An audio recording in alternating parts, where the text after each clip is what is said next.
Diamond mining बहुत important part होता है माइनक्राफ्ट की सर्वाइवल सीरीज का।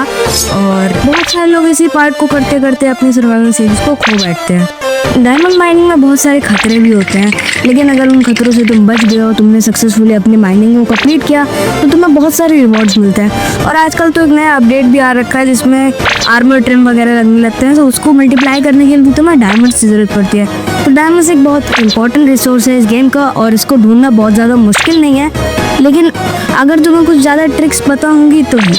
जिन लोग को ट्रिक्स नहीं पता होती, वो भूले भटके लोग बस स्ट्रिप माइन करते करते रह जाते हैं, उनको कुछ मिलता नहीं है।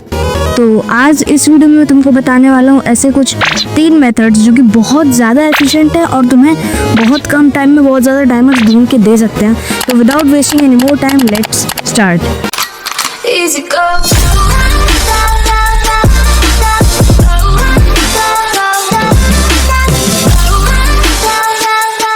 ओके, तो सबसे पहले बात कर लेते हैं कौन सी सबसे ज़्यादा बढ़िया लेयर होती है जिसमें हमें माइन करना चाहिए। तो अकॉर्डिंग टू माइनक्राफ्ट विकिपीडिया, अभी के टाइम पे जो अपडेट है 1.21, उसमें हमारा जो सबसे बेस्ट लेवल होता है वो होता है -49 से लेकर -53 तक। बिकॉज डायमंड जनरेशन में बहुत सारे चेंजेस हुए हैं थ्रू अपडेट्स, और अपडेट्स में बहुत सारे चेंजेस होते रहते हैं।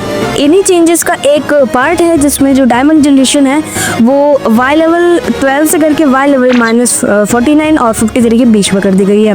तो इन सारे ट्रिक्स को यूज़ करते समय आपको इस बात का ध्यान रखना है कि आप जिस लेयर पर माइन कर रहे हैं वो इन लेयर्स के बीच में होनी चाहिए, वरना आपको डायमंड्स मिलने के चांसेस बहुत ज़्यादा कम हो जाते हैं। तरीका नंबर 2, तो एक तरीका होता है जिसको हम कहते हैं ग्लास लावा।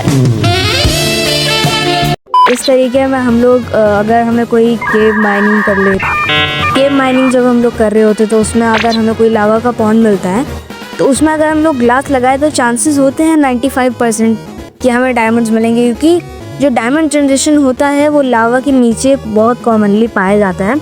मैं ये क्लिप लगा देता हूँ। तरीका नंबर 3 ये है कि हमें जब हम लोग स्ट्रिप माइनिंग कर रहे होते हैं, नॉर्मली जब हम लोग डायमंड्स की खोज में निकलते हैं तो हम स्ट्रिप माइनिंग ही करते हैं, राइट। तो जब हम लोग स्ट्रिप माइनिंग कर रहे होते हैं तो हमें बहुत देर तक स्ट्रिप माइनिंग करने पे जब हमें कुछ भी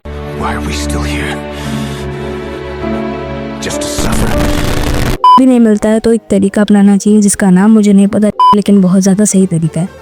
इसमें क्या करना होता है, हमने साइड वॉल्स में 3 ब्लॉक छोड़ के एक होल करना होता है जहाँ तक हमारी पिकैक्स होल कर पा रही है, और ये बहुत ज़्यादा एफिशिएंट होता है। इसमें 95% डायमंड्स कवर हो जाते हैं जो कि हाइड हो रहे थे पत्थरों के पीछे, लेकिन हम लोगों ने उसे पकड़ लिया। तो इस तरीके से आप लोग अपनी सर्वाइवल सीरीज़ में डायमंड्स को फाइंड कर सकते हैं। मुझे पता है ये सारी ट्रिक्स है, अच्छी भी बहुत सारी ट्रिक्स है, लेकिन मुझे जो मेरी पर्सनल ट्रिक्स जो मुझे खुद पता थी वो मैंने आप लोगों के साथ शेयर करने की कोशिश करी है। अगर पसंद हो तो लाइक ज़रूर करना, सब्सक्राइब करना और एक प्यारा सा कमेंट करना। तुम लोग का कमेंट मुझे बहुत अच्छे लगते हैं, जब तुम लोग भर भर के मुझे कमेंट करते हो। वैसे तो 7 कमेंट ही आए थे, लेकिन वो मेरे लिए बहुत है। इधर, हाँ बेटा इधर, सब्सक्राइब करके